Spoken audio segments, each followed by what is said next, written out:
საღამო მშვიდობის დღეს ხათუნა სამნიძესთან ვართ სტუმრად პოლიტიკოსთან, რომელმაც ბოლო წლების განმავლობაში განსაკუთრებული შეუპოვარი ბრძოლის მაგალითი გვაჩვენა როგორც პოლიტიკურ არენაზე, ასევე პიროვნული სიძლიერის 2 წლის განმავლობაში უმძიმეს დიაგნოზთან თანაცხოვრების, ისტორიების და გამოცდილების გაზიარებით. ხათუნა, პირველ რიგში ძალიან დიდი მადლობა იმისთვის, რომ ინტერვიუზე დაგვთანხმდით. და მიხარია რომ ესე კარგად გამოიყურებით და ჩვენს მაყურებელს დარწმუნებული ვარ ყველაზე მეტად აინტერესებს თქვენგან ახლა როგორ ხართ? ძალიან დიდი მადლობა. ყოველთვის ამ ბოლო დროს წინა ცხოვრებისგან გასხვებით მიჭირს ნერვიულობ ხოლმე სატელევიზიო ინტერვიუებზე, მაგრამ პასუხისმგებლობასაც გრძნობ. იმდენად დიდი იყო ხარდაჭერა ადამიანების ბოლოს ფულის შეგროვების მარათონზე, როცა გავუზიარე ყველას, რომ ახალი წამალი, რომელიც ჩემთვის შეიძლება გადარჩენა ყოფილიყო და ასეც აღმოჩნდა, ძალიან დიდ თანხებს მოითხოვდა. უკვე 3 გადასხმა გავიკეთე, შედეგები არის კარგი და რამდენად შედეგიანი მღვდელსაც გაქრა თუ დაპატარავდა თუ აღარ არის ეს კერები, ამას უკვე 30-ში გავიგებ, როცა გადამიღებენ. დარწმუნებული ვარ, რომ ყველაფერი იქნება ძალიან კარგად და თქვენი დაავადებაც აუცილებლად დამარცხდება. ამაში ვარ დარწმუნებული. მინდა რომ რაღაცნაირად მე ვსწავლობ მართალია ეს თანაცხოვრება სწორად თქვით, იმიტომ რომ ეს არის ქრონიკული დაავადება და ეს მასწავლეს ყველაზე უკეთ გერმანიაში მკურნალობის დროს, რომ მკურნალობის პროცესი და თუნდაც ის პერიოდი, როდესაც აქტიური არა ეს დაავადება, მასთან ერთად ცხოვრობ, იმიტომ რომ ეს არის ქრონიკული დაავადება და ყველა პერიოდი, ეს იქნება სამკურნალობის პერიოდი, როცა ასე ვთქვათ, არ არის აქტიური ეს დაავადება, ყველა ეს პერიოდი არის ცხოვრების ნაწილი და არ უნდა გქონდეს განცდა, რომ აი მკურნალობ და ამიტომ ხეთ ჩემი ცხოვრება რაღაც დაპაუზებულია. ეს ვისწავლე და ამან შემიწყო ხელი, რომ მეცოცხლო და მეცხოვრა ჩვეულებრივ ცხოვრებით. ესე იგი, სანამ საუბარს გავაგრძელებთ, საუბრობდით, რომ უყურებდიო ძალიან გიყვართ ფეხბურთი? ახლა რო ვთქვა, რომ ვერ ყვევი და შემიძლია რაღაცა კომენტარი გავაკეთო ან არა, მაგრამ მიყვარს. ჩემი ერთი კარგი მეგობრის ხათით არგენტინას, მაგრამ ჩემი შვილის ხათით, რომელიც ახლა ისვენებს ესპანეთს, ესპანეთს, ხო. ხო და ეს არის საკოლექციო შეფუთვით და არის ესპანეთის დროშით, ანუ უკვე მსოფლიო ჩემპიონის დროშით გაფორმებული კოკა-კოლა და რა ვიცი, მე მგონი ყველანაირ დაწყებას უხდება და ყველანაირ ინტერვიუს კოკა-კოლა. მეც მომიდა კოკა-კოლა. ხათუნა, თუ არ ვწდები 2 წელი გავიდა, ხო, იმ დღიდან რაც გაიგეთ, რომ აი ესეც 60 მენდელზე უცებ და ვიცი ისიც, რომ არ ყოფილხართ ადამიანი, რომელიც წლობით არ დადის ექიმთან. ანუ დადიოდით, იმოწმებდით ჯანმრთელობის მდგომარეობას. ძალიან აქტიურად დავდიოდი ექიმთან იმ თვალსაზრისით, რომ ისედაც ფრთხილი ვარ და მეორე დედამ ყავდავად და მისი თხოვნა იყო, რომ სულ რა წელიწადში 2 ჯერ დაბადების. ხო, ნუ გენეტიკურ განწყობასაც ძალიან დიდი მნიშვნელობა აქვს. და ამბობენ რის გეშინია ის მოგეკითხოს, ამიტომ არ უნდა გეშინოდეს არაფრის მე მგონი. ხო, ხშირად ანუ ფიქრობდით ამაზე, რომ აი ბედასრათთან ქონდა შეიძლება ვიყავი, რომ მე არ დამემართებოდი, მაგის დარწმუნებული და ყველა დარწმუნებულია ხოლმე, მაგრამ ასეთ ფრაზას ვამბობდი, იმდენად უსამართლობად მიმაჩნდა ისო დედამ ვერ შეძლო დიდხანს ეცოცხლა და ნუ 3 წელი თუ 2 წელი იცოცხლა და იმდენად დიდი ბრძოლა გამოიარა და ისეთ ცდილობდა და რო არ გამოვიდა და მაინც დავკარგე, მქონდა უსამართლობის გზნობა საშინელი. და ამიტომ ხშირად ვამბობდი, რომ აი მე თუ დამემართება არ ვიმკურნალებ, თქო, მართლა ესე ვამბობდი, ოღონდ აი რაღაცა ჰაერზე ვამბობდი. მე თუ დამემართება, მე ქიმიას არ გავიკეთებ, ეს რა საშინელება ყოფილა, თქო, იმიტომ რომ უყურებდი დედა ჩემთან იყო და მაინც არაფერი არ გამოგვივიდა, თქო, ეს არის ძალიან დიდი შეცდომა ასე საუბარი, ასე ლაპარაკი. ის რომ საერთოდ საკუთარ თავზე ეს თქვა, ისიც არ შეიძლება, მაგრამ ის რომ არ ვიმკურნალებდა საშინელება, დედას მე ეხლა ვფიქრობ, რა როცა კი იმკურნალა რთული იყო, მაგრამ მქონდა უბედნიერესი 2 წელი ჩვენთან ერთად, როცა კარგად იყო. ამიტომ ასე თქვა, ხაც მეტირება არ შეიძლება, რომ აზრი არ ქონდა აზრი 2 წელს კი რა 2 დღესაც აზრი აქვს, რაცა სიცოცხლეზე საუბარი. ხო, ამიტომ ესე გაუაზრებლად ვამბობდი სრულიად, მაგრამ ეხლა ძალიან ბევრ რაღაცას ვკითხულობ ადამიანის ტვინს რამდენი შეუძლია და არის ერთ-ერთი ასეთი თეორია და ამიტომაც მსჯერა რომ ძალიან რაც ვფიქრობთ ის ვართ და თუ ძალიან ხშირად ვფიქრობ გაუაზრებლადაც კი შეიძლება ეს მოხდეს და ძალიან დიდი მნიშვნელობა გააზრებლად ცხოვრებას და გააზრებულ მოლოდინებს და გააზრებლად სურვილების ჩაფიქრებასაც. გეთანხმებით. ხათუნა რა მაინტერესებს, აი ძალიან რთულია ხო? მოსმენილი მაქვს სხვათა შორის სამწუხაროდ ეს დაავადება არ არის იშვიათი ხო? ძალიან გახშირებულია, არის ახალგაზრდებში, არის ბავშვებში სამწუხაროდ, ну წარმოუდგენლად დიდი რაოდენობა. მოსმენილი მაქვს, თქვათ, ჩემი მეგობრისგან, რომ როდესაც გაიგო ამ დაავადების შესახებ, წარმოიდგინა ყველაფერი, დაემშვიდობა ყველას შინაგანად, ну ყველაფერზე ჩაიქნია ხელი. თუმცა მე აღმოაჩინა თავის თავში ეს რაღაცა ძალა, ხო, და დღეს კარგად არის და ჯანმრთელობას უსურვებ ყველას, არა მხოლოდ ჩემიას.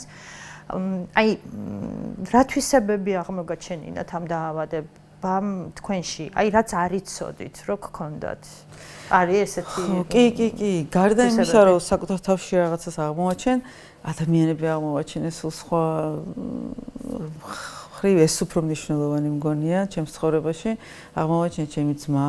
აუცილებლად უნდა გკითხოთ თქვენ ძმაზეც კი, იმიტომ რომ აღმოვაჩინე ჩემი მეგობრები.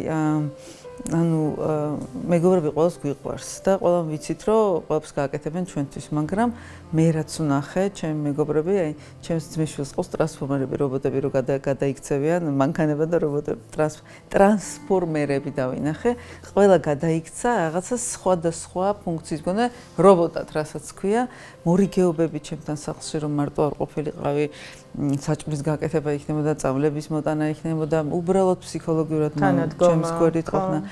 პირველად ეს ფულის შეგროვება რო დაიწყო, რომ პირველი რო არ ვიცოდით რა გვექნა, ყველასთან მისვლა თამონაკორძა მითავა მახსოვს რა ამბები ჩაატარეს და ეს ჩემი მეგობრები ისეთი სხვა ხრივ დავინახე, რომ რატომღაც გავიფიქრო, მე ალბათ ამდენს ვერ გავაკეთებდი მათთვის. ალბათ კი, მაგრამ იმდენად დიდი თავდადება დავინახე და ჩემს მიმართ იმხელად სიყვარული, რომ მართლა გაუცებული დავჭან. ადამიანები აღმოვაჩინე თავიდან.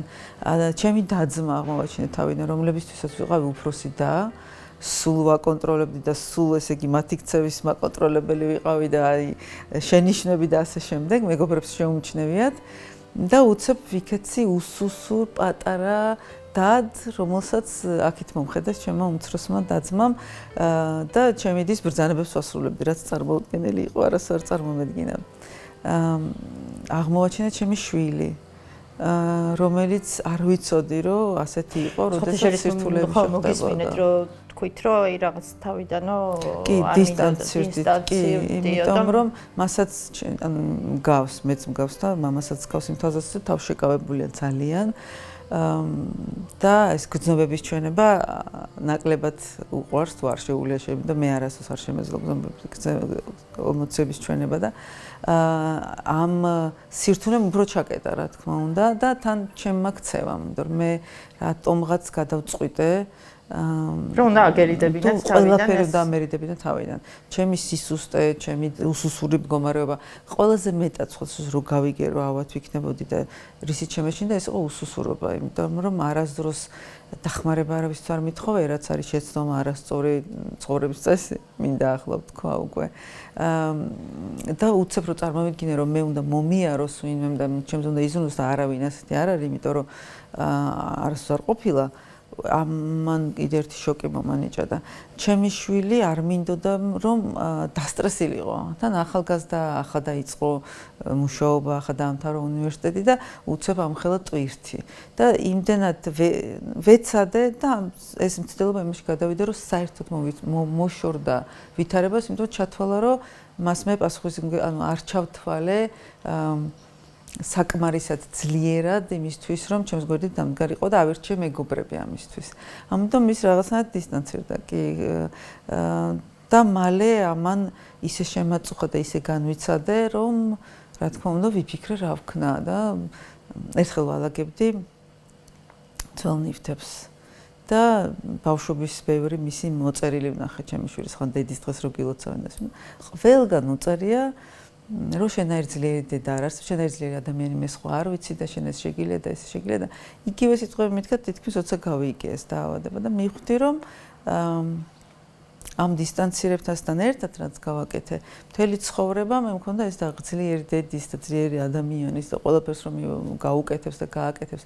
იმიჯ ამას ვეუბნებოდი კიდევაც, რომ შენ რაც არ უნდა შესაძლოა დაუშვა შენს გვერდით ვიქნებ, ეს სწორია ყველაფერი, მაგრამ ეს იმიჯი რომ ძლიერი დედა ხარ უნდა შემეცვალა, იმიტომ რომ ძლიერი დედა აღარ ვიყავი და ძალიან სუსტი ადამიანი, ძალიან დავსუსტდი და პირიქით ჭირდებოდა მისი გვერდში დგომა და უთხარი. რთული იყო ძალიან, მაგრამ მივხვდი რომ უნდა თქვა კომუნიკაციას ძალიან დიდი მნიშვნელობა აქვს და ამას შეცვალა ძალიან ჩემი შვილი მის მერე. და ხო, იმის მერე განსაკუთრებული მხარდაჭერა ვიგრძელე მისი მხრიდან. როგორი დედა იყავით მანამდე კაცრი თუ მეგობარი დედა? მეგობარი, მაგრამ არა დაქალი, სულ ამბობ ამას. მეგობარი, მხარდამჭერი უფრო, სრული დამოუკიდებლობის მომხრე, თავისუფლების და იმის რომ შენი პასუხისმგებლობა ეს ცხოვრება არჩევანი ყველა. ასე შემდეგ და ამქიდან უნდა გამოვსულიყავი, ანუ აქედან უნდა მეჩვენებინა, რომ არა ეხა მჭირდება მე შენი გვერდში დგომა, შენ უნდა იყო ჩემი მხარდაჭერი, შენ უნდა იყო ჩემი ემოციური მხარდაჭერი და სხვათა შორის გულჩვილი გავხდი, რა თქმა უნდა, მთელი ნერვული სისტემა დანგრეულია, მთელი სხეული დანგრეულია და ყველაფერი არის უფრო სუსტი. ნებისმიერი ემოცია ძალიან მოქმედებს და საკმაოდ კარგად მიჭირავს თავი, მანამ სანამ სალომეს ჩემთან ერთად, ანუ სალომეს რო დავინახო როგორც კი მოვა, ჩემი სამყარო იცვლება იმათ, რომ მე სიცოცხლე მინდა და მეტირება და ახლა ვცდილობ რომ ეს ემოციები აღარ ვაჩვენო, იმიტომ რომ ანუ მეტანია. ანუ მივხვდი რომ ყველაფერს ავიტან, არც სიკვდილის მეშინია, ყველაფერზე ნაფიქრალი მაგრამ აი მას რო ხედავ, აი ძალიან მინდა რომ დიდხანს ვიცოცხლო და მასთან ერთად აი ძალიან ტირილამდე მინდა. განსაკუთრებით მას მე მივხვდი ამას, აი მეორედ რომ გამირთულდა ყველაფერი და 5 ოპერაცია რო გამიკეთეს ერთ კვირაში, ყველა ორ დღეში რო ოპერაციას მიკეთებდნენ და აი ცუდ დაინგრა ჩემი სამყარო, აი ყველანაირი იმედი და ყველანაირი რწმენა რომ რაიმე გამოვიდოდა ამ ყველაფერსგან და რომ გავიღვიძე და სტომაც დამხვდა, რისიც არ მეშინოდა, არც მიფიქრე ამაზე, მაგრამ დედას ეშინოდა მახსოვს და არც საჭიროებ მას არ დაჭიროებია, მაგრამ აი რომ გავიღვიძე და რომ დამხვდა და რომ მივხვდი ახლა ჩემი ცხოვრება სრულიად უნდა შეიცვალოს, იმიტომ რომ ცხოვრების ხარისხის იცვლება ისეთი შიში გამიჩნდა ცხოვრების სიკვდილის არა რომ ძალიან მომინდა სიკვდილი. ნატრობდი სიკვდილს. ახლაც მწვენია ამას რომ ვამბობ, მაგრამ უნდა გამოგიხვდე ნატრობდი, ვეხვეწებოდი ღმერთს, რომ ასე სიცოცხლეს ვერ შევძლებდი, მაგრამ ეს არ ჩემი გადასაწყოდია, არც მე ვიცი რა შემიძლია და რა არა. და არც უფლება მქონია ამის, მქონია რა ვიცოდი, მაგრამ იმ მომენტში ძალიან გამიჭირდა და ძალიან რთულია. ჩემი შვილი ჩამოვიდა მაგ დროს. ჩემაც მდაურეკა რომ უნდა ჩამოხვიდებს, ყველაფერი ცუდად არის და რომ მოვიდა, უთხარ დასამშვიდობებლად დაგიძახეთ მეთქი და ნუ გაგიშდა. რას ქვია დასამშვიდობებლად დამიძახ. მე ამის არ ჩამოვსულა რომ ძალიან საჩხუბრად მოემზადა რომ არა. მაგრამ მე დარწმუნებული ვიყავი, ისე ველაპარაკებოდი და ისეთი რაღაცები მითხრა, უცებ, რომ მივხვდი, რომ არაფერიც არ მინდოდა, არცად წასვლა და ისე ვიგრძენი, რომ მენატრებოდა ეს ცხოვრება, ამას ვერ ავხსნი, აი ხორცის დონეზე ვიგრძენი, ხორცს არა მხოლოდ შიგნით სული და სისხლი, აი ხორცის დონეზე ვიგრძენი, რომ სიცოცხლე მინდოდა და არა გაუძლებდი. შეუძლია მიხვდეთ იმისა, რომ სარკეში რო გავიხედა, ეტლით რომ მიმიყვანეს სარკესთან სარკეში რო გავიხედე თავსაც კი ვერ ვიჭერდი, დავინახე მოხუცი ქალი, სრულიად განადგურებული მოხუცია და დავბერდი იმ დღეებში და ვერც საკვდათა ვერ ვიცანი. მიუხედავად ამისა, აი ასე ვიყავი. ჩემი შვილი რო ჩამოვიდა და მითხრა მე აქ იმისთვის ჩამოვედი რომ იბრძოლო და ჩემი პატარა ძმისშვილი რომ მოვიდა 4 წლის და ხელზე რომ აკოცო და ასეთ ვიდზე ასე რომ არ შეეშინდა ბავშვს და მოვიდა და ხართ უნდა მე ველოდები შეროდის ადგებიო, იმიტომ რომ საქმე მაქვს ვითამაშოთო. მაშინ ვიგზენი აი ხორცამდე რომ არსადაც არ მინდა წასვლა და ნუ ღმერთმა გადაწყვიტა რომ მეორე სურვილი უფრო მნიშვნელოვანი იყო და გადავრჩი. მაგარი გოგო ყოფილა სალომე ძალიან. ხო, სალომე კი, იმიტომ რომ ის მახსოვს ყურში მე აქ დასამშვიდობებლად არ ჩამოვსულ ვარ. მიხვდეთ მისა რომ დამძიმ მდგომარეობაში ვიყავი, მაინც გადაწყვიტა რომ არა. ზოგ შეეშინებოდა და იტყოდა რომ ხო, კარგი. და დამიბარე რაც გინდა. არა, მაგარი, ანუ დედას გავს სალომე, ესე გამოდის, ხო? არ ვიცი. მე მგონი ჩემზე უფრო მე თუ მაგარი ვარ, ჩემი აზრით და ხო ზოგჯერ ვფიქრობ რომ მაგარი ვარ, ჩემზე მაგარი სალომე არ. ხათუნა თქვენი პოსტი წავიკითხე ცოტა ხნის წინ ჩემს მიშულთან ერთად ხო სადღაც ბათუმშიო გამოვდივარო ბათუმში სასეირნოთო და რაღაცა ისტორიებს უყვებიო ამ ჩემს მიშულსა და მინდა რომ თავგადასავლის მაყურებლისთვისაც გაიხსენოთ აი რაღაცა ისეთი მნიშვნელოვანი ფრაგმენტები თქვენი ბავშვობიდან აი ბათუმთან დაკავშირებით თქვენი ბავშვობის წლების სკოლა მეც განსაკუთრებულად მიყვარს ბათუმი, იცით, ჩემი ორივე შვილი ბათუმში დაიბადა და რაღაცნაირად ჩემთვის არ არის ბათუმი მხოლოდ დასასვენებელი ქალაქი. ჩემთვის რაღაცა თბილისის მერე, ხო, ჩემთვისაც მეორე სახლია ბათუმი. სახლია, თან ზღვასთან ახლოს კერძო სახლი იყო გეზოთი და სამწუხაროდ სამეზობლოში უკვე ყველა კერძო სახლი დაანგრიეს და აშენებენ კორპუსებს. ძალიან გვიჭირს წინ უკვე მშენებლობა, გვერდზე უკვე წარსართულიანი აღმართეს და ჩვენც რა თქმა უნდა დავიწყოთ ლაპარაკი ხო არ ჩვენც ხო წავიდეთ სადმე და გაახლა აი ამ ბოლო დღეებში მიხვდეთ რომ ძალიან გვიჭირს ხვირწინა მშენებლობა არა უსაფრთხოების დონეები დაცული არაფერი არა სამწუხაროდ და პატარა ბავშვით ვარ და განვიცდით გადავწყვიტეთ რომ შევინარჩუნოთ ჩვენი კერძო სახლი, იმიტომ რომ რა ქუჩაზეა? უკვე ისეთი იშვიათობა გახდა ეს არის პარკთან, აი პიონერთა პარკს რო ეძახიან, ჩვენი ბავშვობის პიონერთა პარკი, ხო. კი, იქ არის კერძო სახლების როგორც ბათუმში ძენ ორსართულიანი ბათუმური სახლები ყველა აიღეს, ერთი ჩვენ დავრჩით და ჩვენს წინ კიდე ერთი სახლის იქით ერთი პატარა სახლი, სოკოსავი და ორი სახლი და სულ მაღალსართულიანი სახლებია. ეს არის ცოტა ისა ძიმია ძალიან ჩემთვის არ ვიცი. მე მაგალითად ახალ ბათუმში რომ გავდივარ, იქ არ მაქვს განსხვავება. ხო, მეც არ მაქვს, ჩემთვისაც ბათუმი არის, ძველი ბათუმიდან პარკამდე. ხო, და აი ძალიან მიყვარს ჩვენი სახლი, აი ძალიან განსაკუთრებულად. ამბობენ, რომ ეს სიყვარული მარტო სიყვარული არ არის, ეს მშობლების და ძველი ენერგია რჩება სახლებშიო და რა თქმა უნდა. ამიტომ ეს ბათუმური სხვანაირი ენერგია მე შევდივართ რომ ბათუმში ამ ენერგიას ვგზავნა.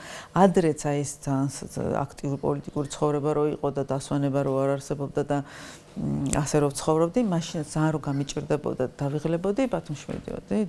ერთი დღე დავრჩებოდი, ერთი დღე ღამეს გავათევდი და მე დღეს უკვე ვიყავი ახალი ენერგიებით. სულ ყველა მიცოდა რომ ბათუმი იყო ჩემთვის გაქცევის ადგილი. არ მეზარება გზა არასდროს 5 საათი, 4 საათი არასაკმაყოფილო. ეხლაც კი როცა სუსტად ვარ, ეხა ესე ძლიერად არ ვარ, ბათუმში მაინც ყველა ჯერზე დავდივარ. ყველა გადასხმის მერე ჩამოვდივარ, რამდენიმე დღე ვარ აქ. მე მიდიხარ ბათუმში, ტენებით ბაითაური ორი კვირა ვარ, ჩემს ძმისშვილთან, რომელსაც ძალიან უყვარს ბათუმური ისტორიები და ბავშვობის ისტორიები და მე მოვდივარ, ანუ ეს არის რიტუალი.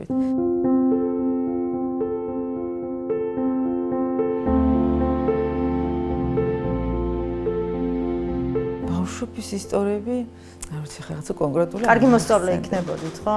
კი, კარგად ვსწავლობდი, კი. კარგად. და უპრობლემო ბავშვი? ხო, როცა მეუბნებიან, რომ აი ძალიან ისეთი უპრობლემო და ჭკვიანი ბავშვი იყავი და არ მომწონს ეს ამბავი, მაგრამ მართლა ესეთი ვიყავი. იმიტომ რომ ბავშვი მგონია რომ იყოს ცელქი და არ იყოს დამჯად. სკოლაში არა, ანუ რაღაცა სულ მეგონა რომ ორი საცხოვრება არსებობს. სკოლის და ეზოს. და სკოლაში ვიყავი ძალიან სერიოზული, ისეთი რომ აი არც კი ვთამაშობდი დერეფანში, მეგონა რომ 5 წუთიან შესვენება ძალიან ცოტაა თამაშისთვის, მართლა ესე მიიბანჭდა. მართლა ესეა, რეალურად ესეა. ეზოში ვიყავი აი რა ვთქვა, არ ვიცი. ყველა ფერზე ვძვრებოდი და ყველა ფერზე საშინელებას ვაკეთებდი, ანუ ხარსართულიანი სახურავზე, რაღაცა კონსტრუქციები იყო დიდი ჩვენთან პარკში, იდო რაღაც რკინის. რაზეც ხანდახან ნავებს აწყობდნენ, ხო, იმასაც ავძვრებოდი, ყველგან ვძვრებოდი, ძალიან მიყვარდა ეს დრომა. ხო, ეზოში ვიყავი ძალიან მოუსვენარი და ძალიან ყველანაირი აქტიური თამაშის მოყვარული. ყველანაირი. ანუ არანაირი სახლის თამაშები მე არ ვიცოდი. ან სახლობანა, დედაშვილობანა ეს რაღაც თამაშები. მასწავლებლებანა კი, იმიტომ რომ ეს მასწავლებლობა მომწონდა და მე გამომყვა კიდევაც, იმიტომ რომ ჩემმა ძმამ იცოდა თქმა. ადრე რაღაცა, სანამ გავხდებოდი რაღაცას რო ვაკეთებთ, ესე ნუ მელაპარაკე, როგორ ვეტყვი, მენტორულად. და ვერას ვერ ვიგებდი რა იყო მენტორული ლაპარაკი. უფროსი ის ამბავი მჭირდა და ხო, მასწავლებელმა მიყვარდა ეს, იმიტომ რომ ეს რაღაცა შენიშვნების მიცემდა. და ეზოში უკვე ეს რა, ორდროშობანა, წრეში ბურთი, გაწუწობანა, რეზინობანა აუცილებლად.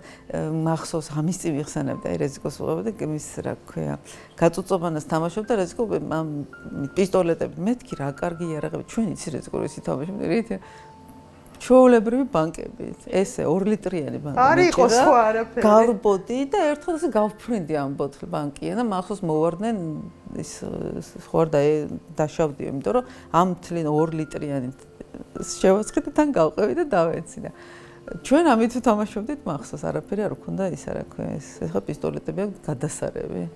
ძალიან ვიხარით მათით, კი, ნაირ და ისეთი ბათუმური ბავშვები ვიყავით ტბაში, რომელიც ახლა სუფთაა, რომელიც დააპატარავა აბაშიძემ სამწუხაროდ და მაგაზე მე და დათო ბერძენიშვილი როცა ვსერდო პარკში, ყოველთვის ეს ტბა იყო დიდი და აბაშიძემ რა უქნას ვამბობ. ეხლა არის სუფთა და დაპირი არის უფრო ესეთი დიდი, ანუ ბავშვები ახლა ჩვენს დროს იყო და ის ზღვის ნაპირი როა ისეთი ნაპირი წყლის მცენარეების მწვანე ხავსები გამბუზიები მე არ ვიცი რა ქვია მაგას პატარეთებზები როა ნუ ბინძური ძალიან ჩვენ ბავშვებს გვაშინებდნენ თუ ჩავარდებით ეს ბალახი ჩაგითრევს და დაიხჭებათ ამიტომ ამის გვეშინოდა მაგრამ მუხლებამდე მაინც ვიდექით იმიტომ რომ თევზაობდით და ვიჭერდით ამ თევზებს მე ისე ახაც მიყვარს ბავშვობაში განსაკუთრებით ყველანაირი ცოცხალი არსება რომ გომბეშოებს ვიჭერდი მომყავდა სახლში ყველაფერს კატები ფისოები ძაღლები ყველაფერი ანუ ძალიან მიყვარდა და ნუ ესეც მახსოვს რომ ახლა რომ მომკლა რა თქმა უნდა ხელს ვერ მოვკიდე ბერნარდ ბაყაყს კერა და გავიქცევდი მაშინ ამ ბავშვობაში ხო და ამ ისტორიების მოყოლა ძალიან მიყვარს იმიტომ რომ ეხლა სხვათა შორის ძალიან სამწუხაროა ბავშვები აღარ არიან ეზოში იმიტომ რომ დაანგრიეს ეს სახლები ბავშვები გადავიდნენ მთელი ეს ეკოსისტემა ჩვენ დროს თან იმდენი მანქანა არ ნუ ვერ ითამაშებ და საერთოდ ბავშვი ვერ გავუშვებ და ბავშვებიც აღარ არიან იმიტომ გადავარდა მე ეზოში გავიზარდე კი რუსული ეზოში ვისწავლე ყველა ენა რაც რამე თუ იყო ბერძნული სომხური ყველაფერი ეზოში მესმოდა და სულ ეზოში ვიყავი ანუ რამე თუ მომხვედრია დედა შემისგან ანუ გაბრაზებულზე რა ეს იყოს რომ მეძახდა რომ სახში შემოვდი და არ შევდიოდი ეზოში ვთამაშობდი და მახსოვს ერთად ძალიან კაცად მითხრა ერთ დაძახებაზე თუ არ გაჩნდები აქ მახსოვს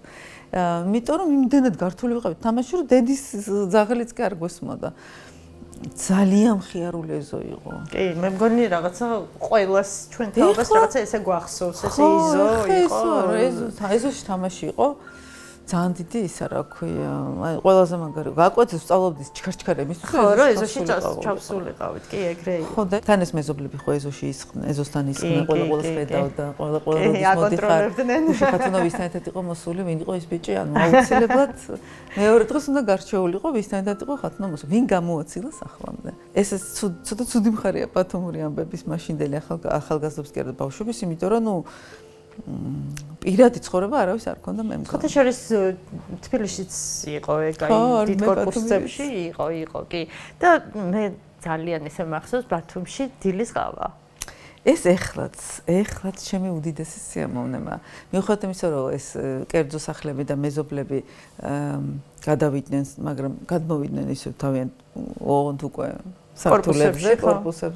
კორპუსებში და მე რო ჩავდივარ, რა თქმა უნდა, ჯერ აივანზე ხო დამინახავენ, იქიდან ხო დამიძახენ. ჩემი ძმის მეუღლე არ არის ბათუმელი, ხსოხუმელია, მაგრამ ძალიან პატარა იყო აქ, და უფრო თბილისში გაიზარდა. ბათუმში რო გადმოვიდა, ანუ რო გაყვაცოთ და ეზოში აივანზე რო დავჭიქით და მეორე სამსართულიანი და აქ რო გადმოუძახეს ხათუნა ყავაზე გადმოხდა მე გადმო მიხტო რომ აი ამით ხვდები რომ ბათუმში ვარო და ძალიან უყვარს ეს და როცა ამაში ხარ გაზრდილი გონია რომ ჩვეულებრივი ამბები და რო გაუსვა ხაზით ამუნა მე მივხვდი რომ აი რა სხვანაირ მაშინ ვარ გაზრდილი კულტურაში და არის ეს დილის ყავა ძალიან დიდი სიამოვნებაა ძალიან კი რო გადავდივარ ყავსო ვეუბნე აუ გადავატრიალებ რა გირდები მაგრამ აღარ არა იცი ხო ნუ ეგეც რაღაცა გართობის ერთგვარი ეს მინიმუმ კაფეშიც რო სვამ ატრიალებ თქო იქაც შევამაგ და მე ვფიქრობ რაიმე არის პირა ნუ რა წესია თქო მაგრამ ძალიან მიყვარს ეს ბოლო ნალექის ეს დატრიალება და გადა ნუ ხო ნუ ჩვევასავით არის და მე მეც უყურებ დახატების ყურები მიყვარს ახლა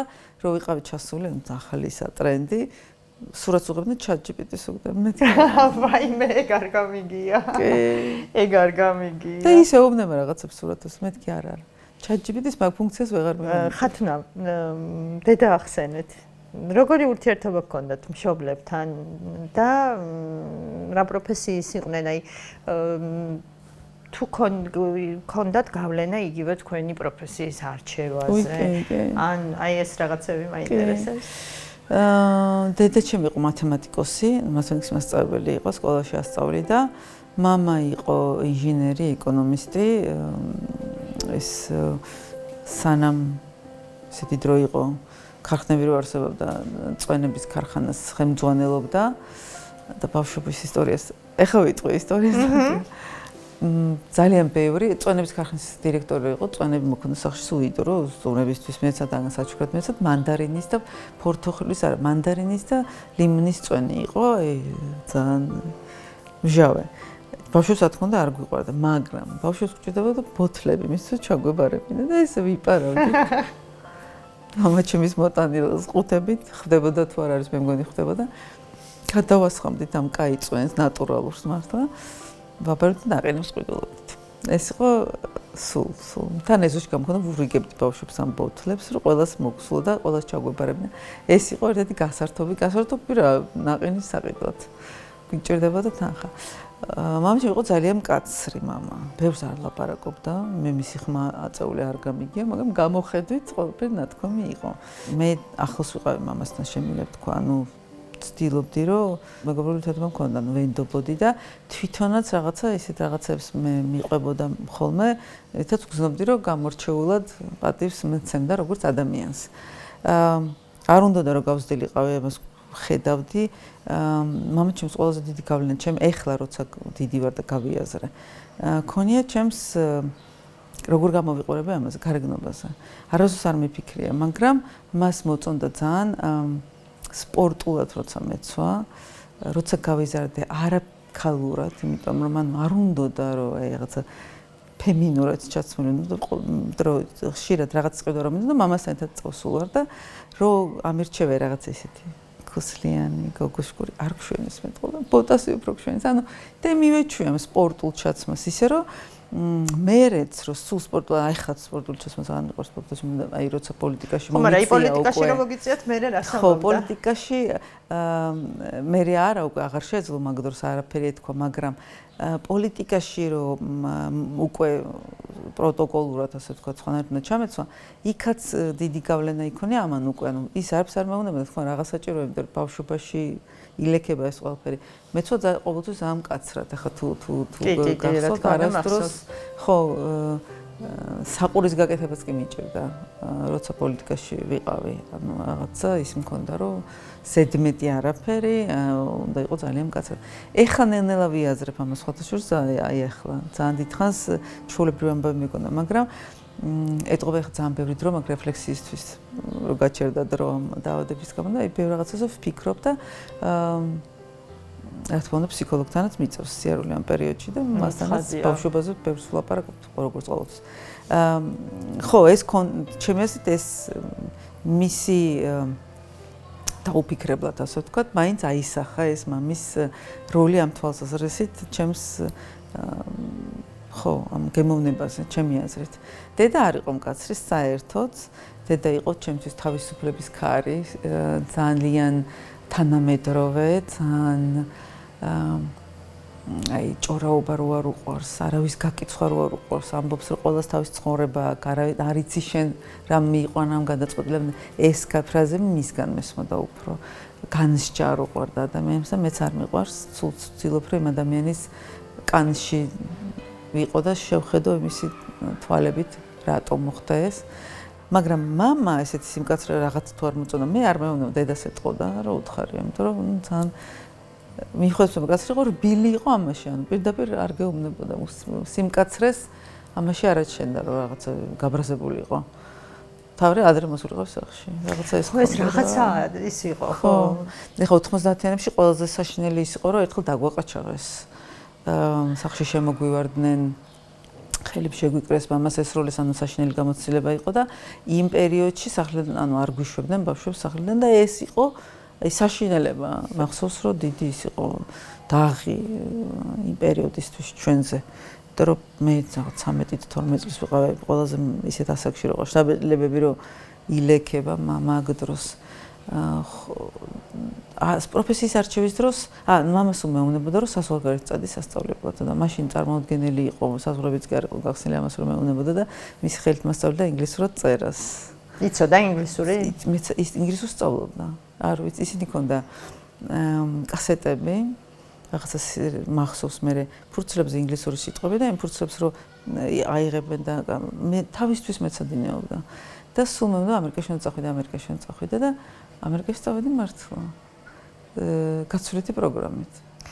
თვითონ პროფესია როგორ აირჩიეთ? აი ამერიკიდან რომ ჩამოვედი, ბოლო კლასი დავამთავრე ამერიკაში. მართლა? კი, სკოლა დავამთავრე ამერიკაში. ეს არ ვიცოდი. კი, ანუ ერთხელ ეს ამერიკელები ატარებდნენ, ეხლაც არსებობს ეს პროგრამა. საბჭოთა, პოსტსაბჭოთა ბავშვებისთვის გაცვლითი პროგრამა ესეთი იყო და პირველად ჩატარდა აჭარაში ეს კონკურსი იყო 3 ეტაპი გასაუბრება და მამა ჩემი მეუბნება რომ საიდან გაიგო, აი აზზე არა ვარ, საიდან გაიგო, მოვიდა და მეუბნება რომ ეს მომენტი მახსოვს, როგორ მოვიდა საწარმაგიდასთან დამიჯდა, აი თვალწინ მიდგას და მეუბნება რომ პროგრამა რაღაც ჩამოსული ამერიკელების ტესტირებას ატარებენ და გახვალო ამერიკის შეჯიბრიაო და მე კი არ მგონიაო რომ შენო ახლა ასე უცებ გაიმარჯვო. მახსოვს რომ ეს მითხრა ძალიან მეწყინა მეთქი რატო მაგრამ მაინც მოსინჯეო მე მახსოვს კითხე ესეთი რა კომპლექსები მარტო ბათუმელები არიან თუ თბილისელებს არის შეჯიბრში თქო მე მგონი თბილისი ანუ მე მქონდა განცდა რომ ბათუმში კიდე კონკურენცია კი მაგრამ თბილისში უკვე თბილისი უფრო წინ არის ხო ეს უკვე რაღაცა ის იყო რა კომპლექსები ხო და ამ კონკურსში გავედი და გამიმარჯვეთ სკოლა რომ დავამთავრე და ჩამოვედი რა თქმა უნდა სანამ ჩამებარებინა აზზე არ ვიყავი რა მინდოდა ანუ ყველა საგანში კარგად ვწავლობდი ყველაფერი მაინტერესებდა თანაბრად რა გამოსულიყავი არ ვიცოდი ანუ მართლა არ მქონდა გადაწყვეტილი და ესეთი პრინციპით ავარჩევ რაც უფრო ყველაზე ადვილია იმას ავარჩევ მართლა ესე გადავწყვეტა და ადვილი იყო მათემატიკა და გავაცხადე სახში რომ მათემატიკას ჩავ ფიზიკა მათემატიკურზე ვაბარებ თქო დედა გაგიშდა მითხრა არა შენ თვალებზე როგორ შეიძლება თვალებზე სულ პრობლემა შენ თვალებზე როგორ შეიძლება ფიზიკა რა შუაში x-ს აკირკიტვა და ციფრები და რიცხვები და ამოცა არ გინდა აი გოგო ხარ აი დაიწყოს გოგო ხარ ფიზიკა მათემატიკა რა თქინდა რა უნდა გამოხედა რა ვიცი ნახოთ თავარი ჯერ ვისწავლო დედამ გადამაფიქრებინა ფიზიკა მათემატიკა მახსოვს მიფიქრე უცხოენები, იმიტომ რომ ამერიკიდან ჩამოვიდა ინგლისური ადვილი იყო, მაგრამ KPS-ში ჩააბარეო მითხრა ეკონომიკურზე მამაჩემმა. KPS-ში რატო ჩავაბარო თქო უნივერსიტეტში ჩავაბარო და ჩემი მეგობრები, მაგრამ მე გავიგე, რომ ჩემი ყველაზე ესეთი ძმაკაცი კლასელები ყველა KPS-ში აბარებდა და შეყვარებულის KPS-ში აბარებდა, მეთი კაი KPS-ში აბარებდა და წავიდა ესე ჩავაბარე KPS-ში ეკონომიკურზე. მომეწონა საინტერესო იყო ეკონომიკა, იმიტომ რომ ძირითადად მათემატიკა სწავლობდი, მაგრამ ფილოსოფიაც იყო და ქართულიც იყო, აი რა შუაში არ ვიცი, მაგრამ ესეა პირველ კურსზე და რა თქმა უნდა თვალი მეჭერა წასვლაზე ყოველთვის. ეს KPS-ში კაი იყო კლასელებთან ერთად, ძველი დრო გავიხსენე, შეყვარებულიც იყავდა, მოკეთ ყველაფერი კარგი იყო, მაგრამ ცოტა ხანში მივხვდი რომ უნდა წავსულიყავი. ეხლა ამერიკაში ძალიან ძვირი ღირდა, თორე უკვე იქ შემეძლო ჩაბარებაო და ყველაფერი შემეძლო, მაგრამ ოჯახში შედაცხოვრობდი, მითხეს არ შეგვიძლიაო და ისეთი რთული დრო იყო მაშინ ჩემი ოჯახისთვის, საიდან უნდა ჩამებარებინა ამერიკაში, ეს კი არა ამერიკაში რო ვიყავი სტიპენდია მქონდა, მაგრამ თავიდან მიგზავნიდნენ ჩემებით რაღაცა ფულს და მე ვეღარ მიგზავნიდნენ და ვიცოდი რომ ამერიკაში ვერ ჩავაბარებდი. ინგლისში ჩემი საუკეთესო მეგობარი წავიდა და ინგლისშიც გავაგზავნე და ძალიან მაგარი კოლეჯებიდან მომივიდა პასუხი, მაგრამ ნუ დაფინანსების ამბავი ვერ მოვაგვარე. მე ვიფიქრე რომ აჭარაში ხშირად იყო ესეთი რომ სტუდენტებს აფინანსებდნენ, ასპონსორებდნენ, სიტყვა იყო მოდაში, ასპონსორებდნენ სხვადასხვა ბიზნესმენები. მაგრამ მამაჩემი მაშინ ძალიან დაპირისპირებული იყო ასლან აბაშიძეს და შეუძლებელი იყო ახლა მე რომ რაიმე მე მამაჩემმა მითხრა თვითონ რომ გერმანიაში ვსწავლა უფასოა თუ გამოგივიდაო გერმანულად. მე დავძებნე და ვნახე ინგლისურენოვანი ფაკულტეტი გერმანიაში ორ ქალაქში, ორივეგან გავაგზავნე, ერთიდან მომივიდა დასტური და წავედი. რომელი ქალაქია? მოხდა მაგდებურგი, ეს ყოფილი აღმოსავლეთ გერმანია, აი საერთოდ არ მაინტერესებდა უნივერსიტეტი ასეთი იყო, ისეთი იყო, მთავარი იყო. ანუ ეს ხლა რაც არ აქვს ჩემს შვილს და მის თაობას. ხო, ჩვენ დროს ეს იყო. მე ვიყავი გაქცევაზე, ოღონდ გაქცეულიყავი. არ ვეძებდი ახლა საუკეთესო უნივერსიტეტი, ძალიან კარგ ტექნიკურ უნივერსიტეტში, ესეც ეკონომიკურზე გავაგზავნე, რაც მომწონდა. ეკონომიკა და მენეჯმენტი იყო, წავედი, ძალიან მალე გადავწყვეტე დავოჯახდი. ამ შეყვარებულზე? არა, შეყვარებულს დავშევდი. მეგობრად, ძალიან კაი ურთიერთობა გვაქვს. ეს იყო ბავშვობის პირველი სიყვარული. არა, ამერიკაში რო წავედი, მაშინ რაღაცა დაუბრუნდი, შევრიგდით, KPS-ში ჩავაბარე და მაშინ მე არაფერი მე დაიშალეთ. მე დავიშალეთ კი. 2 წლის, ანუ რო ჩამოვედი, 2 წელიწადში უკვე წავედი. ამასობაში ეს 2 წელი ვმუშაობდი. ძალიან კაი სამსახურში. იურიდიულ კომიტეტში. რაღაცა იქაც კონკურსი არასდროს არ წარმოგიდგენა, იმ დროს ჩაატარა მაშინდელმა თავმჯდომარემ კონკურსი. KPS-ში იკითხა კარგი ბავშვები მინდა GPI-დან, ანუ უნდა და კომპიუტერთან მუშაობა და ინგლისურიც უნდა ცოდნოდა და კარგი ბავშვები მინდა GPS-ში და აღმოგვარჩიეს რამდენიმე, წაგვიყვანეს. და გაგვესაუბრეს, შეგვამოწმეს და 2 გოგო დავრჩით, იმასაც ხათუნა ერქვა, ეხაც მახსოვს, იმიტომ რომ ნუ პირველი ის არის გამოცდილება სამსახურის კონკურსის, შეჯიბრის კონკურენციის, არ ვიცი, კაცი უფროსის, ვინც გასაუბრებას გიტარებს, ანუ ყველაფერი იყო ახალი. ამიტომ ყველაფერი, აი, ყველა მომენტი მახსოვს. მაშინდელი ამბები მახსოვს დეტალურად თითქმის და მე ამბებს ერთყვა, მე ივიდე, რაღაცა ჩვეულებრივი ამბები ხდება და ყველაფერი ძალიან მიჭირს ამის გახსენება და აი ეს პირველად რაც იყო, ყველაფერი ძალიან მაინტერესებს. დავეტლება რომ მოვახდინე ჩემი იმით, რა ქვია, ძალიან სწრაფად ბეჭდავდი, ძალიან სწრაფად იქ ამერიკაში ვისწავლე და აი ეს იყო რაღაცა, ვითომ რაღაცა ვიცოდი, ხო და ამიყვანეს მაშინ იქ თარჯიმნად და კომპიუტერში შემყავდა ყველა კანონ პროექტები, რასაც მაშინ იღებდნენ. ძალიან საინტერესო იყო ჩემთვის, იმიტომ რომ თან სწავლობდი, თან მუშაობდი, ხა KPS-ში სწავლა ძალიან მარტივი იყო. მე მეგონა რომ გერმანიაში მასე იქნებოდა, სანამ ერთი გამოცდაზე მივხვდი რომ ვერ ჩავაბარებ, მივხვდი რომ ესე არ არის.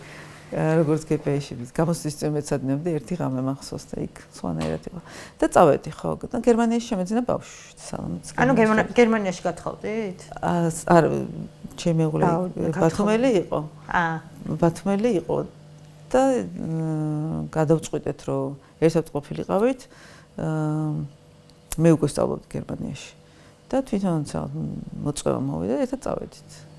მე სულ არ მინდოდა რომ ოჯახში დავქორწინებულიყავით, მაშინაც და ახლაც მომხრე ვიყავი რომ უბრალოდ ერთად ყოფილიყავით, მაგრამ ის ძალიან ტრადიციული იყო და არა ხელი უნდა გთხოვო მამაშენს სახლიდან გავიქეცი მახსოვს ისე შემრცხო მაგ მის რა ქვია დიდხანს იცხოვრეთ ერთად? კი დიდხანს ვიყავით ერთად ამ სტუდენტობის დროს ვიყავით გერმანიაში მე ცოტა ხანი აქედაც რო წამოვედით და მე უფრო ადრე წამოვედი სადოქტოროზე დარჩა და აი ამ რაღაცა ცალ-ცალკე ყოფნა გაგვიფუჭა ყველაფერი და დავიშალეთ მაგრამ ეხლა ძალიან კაი ურთიერთობა გვაქვს ხო ნუ ალბათ რო გავხდი განსაკუთრებით მაშინ აი ეს ადამიანებისაც დიდი როლი ჰქონდა ჩემს ცხოვრებაში განსაკუთრებულად სულ სხვანაირად შევხედე ამ ადამიანებს და ძალიან ემოციური შეხვედრა მქონდა სულ ცოტა ხნის წინ სალომეს მამასთან და იმიტომ გამახსენდა სულ სხვანაირი ვიდრე ოდესმე აი დასრული ადამიანები რო შეხვდებიან ერთმანეთს ხო და დარწმუნებული ვარ ძალიან გულშემატკივრებთ და კი უბრალოდ გული მწყდება იმაზე რომ აი მანდ მე ავად უნდა გახდა მანდ სიცოცხლის თვალებში სიკვდილის თვალებში უნდა ჩახედა მანდ მე უნდა შეგეშინდეს მანდ მე უნდა რაღაცა მოხდეს რომ დააფასო ყველა წუთი რომელიც შენ ცხოვრებაში არის ხო რაღაცა ალბათ ყოველდღიურ რუტინაში ამაზე არ ვფიქრობთ ადამიანები და როგორც კი რაღაცა ისეთი ხდება ყოველთვის როცა შემიძლია რაღაცა ვთქვა ვამბობ ამას რომ აი ყოველ წუთი ყველაფერი ახლა და აი ამ წუთას ცხოვრება არის უმნიშვნელოვანესი. არა მარტო ფსიქიკურად ჩვენთვის, ფიზიოლოგიურადაც კი მნიშვნელობა აქვს ამას. კი. ჩვენ ხო რაღაცებს არ ვაკვირდებით რეალურად. ანუ ისე გადის დღეები, ისე გადის თვეები, რომ აი ამას ყველაფერს რაღაცნაირად მექანიკურად ვაკეთებთ და როდესაც რაღაცა მერე კი და ამ დროს ყველა შეხვედრა, ყველა საუბარი ყველა რაღაც აი თუნდაც უმნიშვნელო მოვლენა შეიძლება ქონდეს რაღაც ისეთი მნიშვნელობა, რასაც ყურადღება არ მიაქცია და რაღაცისთვის ხდებოდა. ძამჯერ ამისი. ეხლა განსაკუთრებით, როცა განსაკუთრებით დაკურებული გავხდი. შეიძლება ჩვენი ბრალიც არ არის, იმიტომ რომ ისეთი რუტინაა და ისეთი ტემპია ცხოვრების, ეხლა რომ მახსენდება რა ტემპიც იყო ჩვენი ცხოვრების და რა დონეზე მნიშვნელოვანი იყო ეს რაც გარეთ ხდება ვიდრე საკუთარი თავი 7 ჭიქა ყავა დღეში რომ ხიზლად ყოფილიყავი როდის იზიდებ როდის იყვიდე ადამიანს ერთ შეხვედრაზე რო ხარ და ელაპარაკები შემდეგ შეხვედრაზე ფიქრობ რაც საშინელება არ ხარ აქ და ეს ყველაფერი ხდება ორგანიზმი გაძლევს სიგნალებს საიდანაც გადავედი მაგრამ ყოველთვის გაძლევს სიგნალს და ამას არ უსმენ რადოს ეს არის მიიძინე შენეუბნები საკუთარ თავს და ბოლოს გიჯაყდება არ არსებობს ასე არ მოხდეს. მე რო ვფიქრობ, შეკითხვის დასმა რატომ მივიდა, რატომ დამემართა არის დაკარგვა. საკუთარ თავს განმგონი და პასუხები ამაზე არ არსებობს არასდროს. მაგრამ რისთვის და რა იყო სიგნალები რო დროზე შემემჩნია, პასუხები არსებობს. იმიტომ რომ იყო კი მე თავს რამდენად გზნობდი 20 კილომეტრს დავდიოდი განტელებით ვარჯიშობდი, სიმძიმეებს წევდი, არაფერი არ მღლიდა. თებში დავდიოდი, სულ ცოტა ხნით სამ დამიდგენდნენ ამ დიაგნოზს. ხევსურეთში თებში დავდიოდი, რა ვიცი, ვერ მაჩერებდნენ იმდეს და მაგრამ რომ მომესმინა ორგანიზმისთვის სიგნალები, ანუ ნიშნები იყო, რომ დაისვენე, ან უბრალოდ პაუზა აიღე, ან უბრალოდ არ იფიქრო რაღაცაზე ამდენი ხანი. ან არ მიაძინო შენი ემოცია, იმიტომ რომ ეხა ნერვები გეშლება და როგორ გავაჩერო თავი, რომ დავიწყლარო და დავლებ რა 100 გრამ კაი ვისკის და გამივლის, ან რამე დამამშვიდებას და ეს ყველაფერი არ ჩახშობა საკუთარი თავის ემოციების და ამოუშვა რა, ყველაფერი გაუშვა შენგან. ყველაფერი. ხო და მე რო ვამბობ, რომ მე ძალიან ვიკავებ თავს და არ ბრაზდები და არ ვაჩენებ ბრას უფრო მეტად წყვის, მე სულმემდება აბა რუსულ კანონზე რა ისტერიკაში ჩავედი. და დაგროვებული მგონია ბოლოს ამას. ქვეყანას ანგრევთ, თქვენ ხართ ამ ქვეყნის მტრები. თქვენ ხართ ამ ქვეყნის პუტინის და რუსეთის გზაზე გამყენებლები. პოლიტიკამდეც მივედით და თუ ძალიან არ დაგღალეთ, მოდით იმასაც გკითხავთ, როგორ მიიღეთ გადაწყვეტილება, როგორ მოხდა ის, რომ პოლიტიკაში წახვედით? ხო, აქაც მამა ჩემის ამბავია ის მართალი რო გითხრათ. ანუ მამას როგორც ხვდები, რაღაცნაირი ესეთი ხაზი აქვს. მიუხედავად იმისა, რომ დედასთან სიახლოვე ჩემი აზრით უფრო მეტად მქონდა და სეპარაცია, რასაც ქვია, ანუ ესეც კი გამიჭირდა დედასთან უფრო, იმიტომ რომ აი რაღაცა შერწყმასავით მქონდა დედაზე, დედასავით მიყვარდა ეს ამთარში და ზაფხულში სულაში ცურვა სიცივეში, ან დედას ფრაზები, ან ბევრი რამე ძალიან მაკავშირებდა. მიხვდეთ ამისა, რომ გადავხედოთ აი ესე რომ ვლაპარაკობთ, რამხელა გავლენა აქვს მას მაშინ ხვდები. რასაც გისმენთ, ხო, ესეთი მნიშვნელოვანი ხო, გარეგნულადაც მას უფრო გავარდეთ. დედას ჩემი ძმა და ჩემი და გავს უფრო. ვარდების რევოლუცია რომ მოხდა და მე აჭარაშიც რომ მოხდა ამბები, ეს რევოლუციას ვერ ვეძახი, მაგრამ მოკლედ რომ შეიცვალა სიტუაცია. მე ძალიან ემოციურად ვიყავი გერმანიაში, ვიყავით მაშინ ძალიან ესე არ წყვდებოდი ტელევიზორს და იმედიანად რომ ეხლა ყველაფერი შეიცვლება, დავბრუნდები და ძალიან მინდოდა საქართველოში დავბრუნდები, მაგრამ არ ვბრუნდებოდი. მამას უნდოდა ძალიან რომ დავბრუნებულიყავი და მაშინ მიაკითხეს მამა ჩემს და უთხრეს რომ აი შეიცვალა ყველაფერი, ეს რა ქვია ასლანი აღარ არის, ვისაც დაპირისპირებული იყო ყველაფერი და მოდი პოლიტიკაში უმაღლეს საბჭოში კენჭი გვინდა იყარო და ბევრი მისი თაობის ხალხი იყო მაშინ უმაღლეს საბჭოში. და მამამ უთხრა რა დროს ჩემი დრო არისო, სულ ახალგაზრდები ხართო, აგერ რომ მიშა ახალგაზრდაო, სულ ახალგაზრდები მოვიდნენ, ჩემი შვილი ჩამოიყვანეთ გერმანიიდანო. და ვინც მასთან მივიდა, ჩემი ძველი მეგობრები იყვნენ გპ-დან ისინიც. დამირეკეს რა თქმა უნდა, რომ ჩამოდიო ჩვენ გვინდა, არ უთქვამთ რომ მამამ თქვა ჩამო, არაფერი არ უთქვამთ ჩემთვის. თქოს არ გინდაო ჩამოსვლაო, ძალიან გვინდაო რომ უმაღლეს საბჭოში კენჭი იყარო და საბიჯეტო კომიტეტში იყო, შენ რაც მაგისტრალები იცოდო და ნუ რა თქმა უნდა, ამენთო ეს ჩემი იდეალიზება მთელი სიტუაციის, რომ სხვათან მუშაობდი, კარგი სამსახური მქონდა და მახსოვს ახალდაწყებული მქონდა და იმ კაცმა, ვინც აი ძალიან ფლობელი კომპანიის სადაც მივედი, იმან მითხრა, რომ დარწმუნებული ხარო, რომ მიდიხარო, ანუ იცოდა ეს სიტუაცია. ძალიან ხანში შესული კაცი იყო და ალბათ ჩათვალა, რომ ძალიან მყიფეა ყველაფერი იქ და რატო კი დარწმუნებული ვარ თქო. შენ ხელები არიან ოსმალურ პარლამენტში რა პირებენ კენჭის ყავს, ანუ რეგიონულ პარლამენტში. მე ვთქვი ყველა არა, მაგრამ ძირითადად მეთქი და ესე გააქნიათ, კარგი წადიო, მაგრამ ძალიან სკეპტიკურად შემხედა მახსოვს. ნუ ძალიან ავენთე. მე თორე საქართველოში დაბრუნებაზე კი არ ვფიქრობდი, მაგრამ მეგონა რომ აი შეიცვალა სიტუაცია და მე რაც შემიძლია ყველაფერს ჩავდებ, გავაკეთებ, შევცვლი, დარწმუნებული ვიყავი.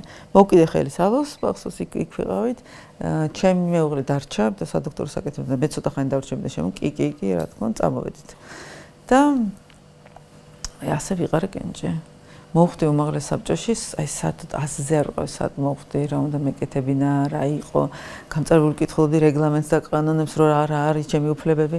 ნუ რა თქმა უნდა საბიჯეტო კომიტეტში და ძალიან საინტერესო. ნუ ერთ-ერთი საინტერესო პერიოდი იყო ჩემ ცხოვრებაში. მაშინ იყავით უპარტიო? უბრალოდ. უპარტიო ვიყავი, მიშამ გააკეთა უპარტიოების სია და ვიყავი იმ სიაში. არ ვიცოდი რომ რესპუბლიკელები არ იყვნენ უკვე ერთად. მაშინ ხო ერთად იყვნენ და სანამ მე ჩამოვედი ესა ისინი გაიყარნენ. ეს დეტალები არ ჩამოვედი. რესპუბლიკელები მოწინააღმდეგე ვერან. ნუ მე რესპუბლიკელებს გულშემატკივრობდი ყოველთვის, იმიტომ რომ დედა იყო რესპუბლიკელი, ამით რა ქვია, შეხედულებებით და ძალიან უყვარდა ყველა რესპუბლიკა, მესმოდა ეს. უცებ რესპუბლიკებს მოწინააღმდეგე ბანაკში აღმოჩნდა, მაგრამ ვაკვირდებოდი სიტუაციას, სანამ გავხდი რესპუბლიკელი. მივხვდი რომ იქ იყო ჩემი ადგილი, მალე რაღაც 5-6 თვეში. ძალიან გაუკვირდა ყველას, იმიტომ რომ ისეთი სიტუაცია იყო რა, აი ყველაზე აღმავალი პერიოდი იყო ნაციონალურ მოძრაობის და სააკაშვილის, მაგრამ რაღაცა არ მომეწონა რაც გააკეთეს, აი ამ ტალღაზე რომ ყველაფერი შეგვიძლია და ეს რომ დავინახა, მივხვდი რომ ამას ახლა თუ აკეთებენ, მე ვარ ის იქნება თქო და წავედი რესპუბლიკელებში და ძალიან კომფორტულად ვზობდი იქ თავს ჩემი იდეოლოგიის შესაძლებლად. ანუ იქ იყო ის იყო რისიც მჯეროდა. ძალიან საინტერესო პერიოდი მქონდა, ადგილობრივი არჩევნები იყო, მე დამთავრდა უმაღლეს საბჭო და მე წამოვედი თბილისში. ბავშვთან ერთად საერთაშორისო ორგანიზაციაში მუშაობდი. და იყო ახალი გამოწვევა აქ გადმოსვლა, აი როგორ გითხრა, მიმართულებებიც კი არ ვიცოდი. ანუ ავტობუსი არ იყო მარშრუტკები ეგრეთ წოდებული. რო გამეჩერებინა, რომ მხარეს უნდა დამდგარიყავი, ეს არ ვიცოდი, რო ჩამოვედი. იმიტომ რომ აქ არ დავდიოდი. აქ ჩამოვდიოდი, რაღაც ერთ ახლობელთან სადაც ჩავდიოდი, იმ ტერიტორიაზე, საბურთალოზე მოძრაობდნენ, მეტი არაფერი. ამიტომ ძალიან უცხო იყო ყველაფერთან, მარტო ხელა დედა, ბავშვი ისეთ სკოლაში უნდა შემეყვანა, სადაც გვიანობამდე იქნება და მე სამსახურში ვიქნება და ის პერიოდი მე და სალო ძალიან დამეგობრდით, იმიტომ რომ სალომე დედა შემის გასწილი იყო მაინც, ბებიას გოგო იყო, მე არ მეცალა, წასული ვიყავი და ძალიან ბებიას გოგო იყო. მე მაგ დროს დავმეგობრდით. მაგ დროს მკითხა ერთხელს რომ ხა რო გავიღვიძებოთ ამ ხვდებიო? სულ ეგონა რომ ახლა ერთხელს არ ვიქნებოდი. მეთქი 10 წელს სულ ვიქნები. ვიყავით ერთად. ესე იგი პოლიტიკოსთან რომ მივდივარ ხოლმე სტუმრად, სულ ის მაქვს რომ ამ ქვეყანაში პოლიტიკოსობა არ არის მარტივი ამბავი. ცუდი ამბავია შეიძლება. ხო, დაუმსახურებელი ტალახი, რაღაცა ცილის წამება, შეურაცხყოფა, რა ვიცი, აღარ მინდა ჩამოვთვალო ეს ყველაფერი. ხა მე სულ მახსოვხართ, მე ყოველთვის გულშემატკივრობდით პოლიტიკაში ყოფნის პერიოდშიც და რაღაცნაირად სულ მეამაყებოდა რომ ეს ქართველი ახალგაზრდა ქალი პოლიტიკოსები რაღაც შეუვალები ძალიან პარლამენტი იყო, ხო, ძალიან მართლა. თვალსაზრისი. კი, მე არ მოვიწყდება იგივე ჩვენ ეს. თანამშრომლობა ქალების იყო, აი რა ვიცი, ხო, პროცესი. მართლა არაჩვეულებრივი იყო. აი, დღევანდელი გადმოსახედიდან რაღაცა ეტაპზე არ გინანიათ, რომ აი რა მინდოდა ყოფილიყავი ჩემთვის წყარად. სამწუხაროდ პირველად ვამბობ. მართლა რომ მინანია ყოფილა ესეთი მომენტი განსაკუთრებით ბოლო დროს. პირველად დავფიქრდი, როცა პირველად აი ოპერაცია გავიგე გერმანიაში ვწავედი ქიმიების დროს, ძალიან რომ მიჭირდა, ყველაზე მეტად მაშინ მიჭირდა. მახსოვს დაურეკეთ ამ უნაკორძეს და უთხარი რომ შენ არ წარმოგიდგენ და ცოტა შორს ვიყავი და როცა დავისვენე, გარედან რო შევხედე მოკლედ და როცა სხვა შხამს იღებდა ჩემი ორგანიზმი, რასაც ქვია ქიმიოთერაპია.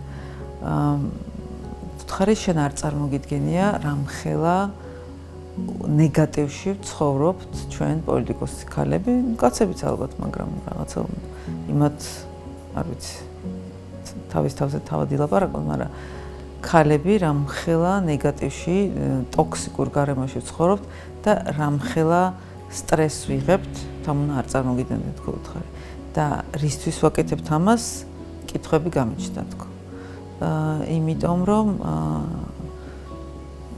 სიცოცხლე ისე ძალიან მომინდა და მე არ ვთვლი რომ ვინმე სიცოცხლე რამეზეც ინდიკას მართლა ესე მგონია და ჯანმრთელობა, იმიტომ რომ თუ არ არის ჩემი სიცოცხლე ჯანმრთელობა თითოეული ადამიანის არც პოლიტიკა იქნება და არც არ ვიცი არაფერი არ იქნება.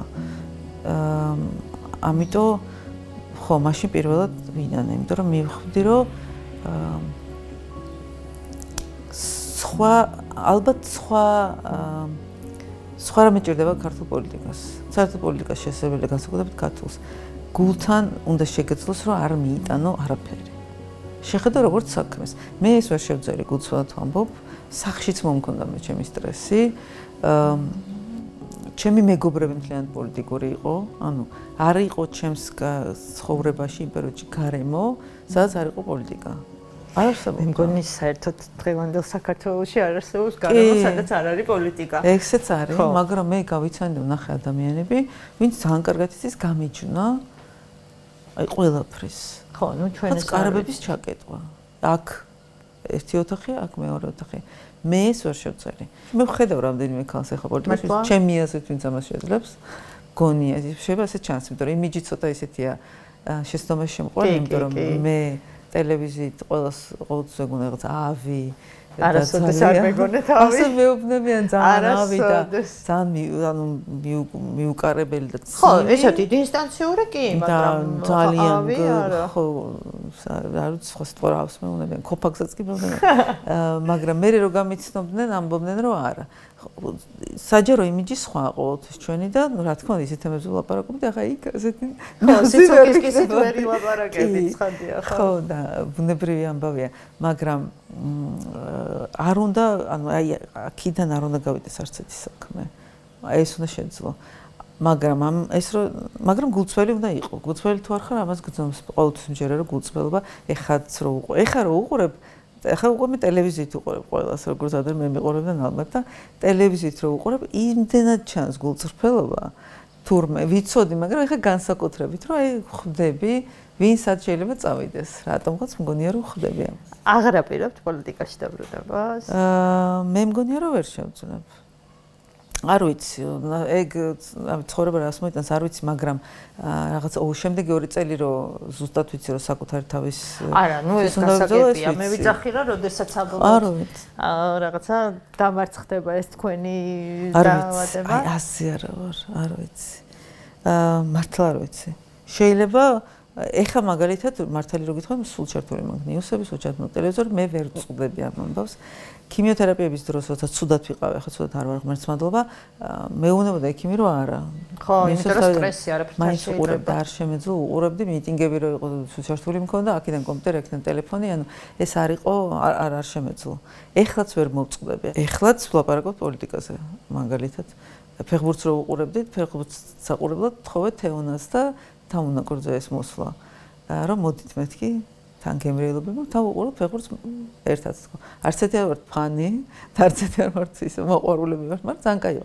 მაინც პოლიტიკაზე ვლაპარაკობ. ხო, ნუ ეს რაღაცა ჩვენი ცხოვრების და გავარჩევთ არც ერთი არ ვარ პოლიტიკაში, ხო, სამივე თეონა არის, თეონა არის, ხო. მაგრამ ესეთ აქტიურში მაინც არ არის და მაინც პროგნოზები ისა ხო, ნუ ეხა ეს როდესაც ქვეყანაში ესეთი არასტაბილური სიტუაციაა და ეხლა განსაკუთრებით პროგნოზის გაკეთებაც საშინელებაა. ხო, პროგნოზსაც ვერ აკეთებ რეალურად რა იქნება ხომ არავინ არ იცის. ხო, და ეხლა პირველად ესე ამ პერიოდში ახლა ბოლოს პირველად ვინდანი რომ იქნება ამდენი სტრესი და ამდენი საშინელება რომ არ გამომევლო შემძლებოდა ის რომ მომესმინა საკუთარი ორგანიზმის თქოს არავინ არ იცის მაგრამ რა გამიფიქრია ყოველ შემთხვევაში თუმცა აქვე შემიძლია ვთქვა რომ აი ძალიან საინტერესო ცხოვრება იყო ეს ჩემთვის და ეხლა Facebook-ი რო გვიგდეს მემორის რო ამოაგდებს მოვუსმინო თუ არ მოვუსმინო ერთხელ მოვუსმინე რაღაცა ჩემს გამოსვლას და კარგად მილაპარაკია თქვი რომ ხო, არ შემრცხვა და ვთქვი რომ კაი, კარგად ვლაპარაკობდი, ანუ მაშინ არასდროს საკუთარი თავი არ შემიქია, ყოველთვის ვაკრიტიკებდი, ყოველთვის სკეპტიკურად ვიყავი განწყობილი. არც ერთი გამოსვლას არ უსმენდი საკუთარ თავს და ესეც არ შეიძლება რა, საკუთარ თავს უნდა შეაქო. ეხლა ვისწავლე, მასწავლეს უფრო სწორად, რომ უნდა შეაქო საკუთარი თავი. კი. უნდა იყოს საკუთარი თავის მადლიერი. ხო, და ამას არ ვაკეთებდი. ხო და თუ ადამიანს შეუძლია გამიჯნოს, საკუთარ თავს მოусმინოს, შეაქოს იქ სადაც საჭიროა პოლიტიკური რა ქვია ამხელა ენერგია და სიძულვილია და იქნება ყოველთვის არ მჯერა რომ პოლიტიკაში სიძულვილი არ იქნება განსაკუთრებით საქართველოს ყოველთვის იქნება შეძლებს რომ ეს ყველაფერი აისხრიტოს ჩემს მე ამას ვისხრეტდი მე ჩემს არ მოქმედებდა არც Facebook კომენტარები არაფერი მაგრამ ჩემს მოქმედებდა ძალიან პოლიტიკოსებს შორის დაპირისპირება ეს ძალიან მოქმედებდა როცა მიწევდა გულწრფელად ისიც მიერო და იმის თქმა და ამის გამო რაღაცას გადაგივლიდნენ მე შენივე გუში რო კოლეგები იყვნენ ეს მოქმედებდა ჩემზე იმიტომ რომ ვთვლიდი რომ რაღაცა სიმართლეს რომ ამბობ შენც მიპასუხე იგივენაირი არგუმენტით და ნუ შემომისევდა ნუ გადამევლი აი ეს მოქმედებდა მართლა იმიტომ რომ ზუსტად ვიცით ვინ რას აკეთებს ახლა კოლეგები როგორ აკეთებენ ეს ძალიან მომხდებოდა ხოლმე და სულ დათო ბერძენიშვილი როგორც ჩემი ესე იგი პოლიტიკაში მასწავლებელი განსაკუთრებით სულ მეუბნებოდა რომ ნუ გაქვს მოლოდინი რომ ვინმე შენი პარტიის გარეთ დაგინდობს ხონდის ამას არავინ არ დაგინდობს ხო ამაზე დრო დამჭირდა სანამ ამას ხო რთულია გავითავისებდი შეგუება ამასთან და ასევე იმას რომ მაგალითად ძალიან მაგრად რომ ვინერვიულებდი ყოფილა მაგალითად პარლამენტში სხდომის შემდეგ რომ დამთავრდებოდა სხდომა და ვიღაცა რაღაცას რო გეტყოდა და მე ესეთ გიენებივით ესე რომ მოვარდებოდნენ მოწინააღმდეგეები ყოფილა რომ აი გამიწევია წინააღმდეგობა რაღაცა წამოსულ და მიტირია საშინლად რომ აღონ მითმედი რომ იქცრემლი არ დამეტყოს იმიტომ რომ ნერვებს უმტყუნია რა ანუ წენია ის რომ ასე რაღაცა ყველანაირი იმის გათვალისწინების გარეშე 20 კაცი ერთად მოდის და რაღაცა გადაგივლის ანუ არაფერს არ ითვალის, მაგრამ რა უნდა გაითვალისწინო მოწინააღმდეგეები არიან მესმის, მაგრამ ძალიან მოქმედებდა. ყოფილა ახსოვს რამდენიმე მომენტი. ხო, ნუ ახლა ადამიანები ვართ და მოქმედებს. ხო, მაგრამ ესე საჯაროდ არასდროს დამტყობი არაფერი. არასდროს. ესეც არის ერთ-ერთი რამ რაც მე გვანგრევს. როცა იკავებ, აი ესე იკავებ ემოციებს. სტრესი და ხო, ნერვიულობა არის პირველი მტერი ადამიანის ჯანმრთელობის როგორც ამბობენ.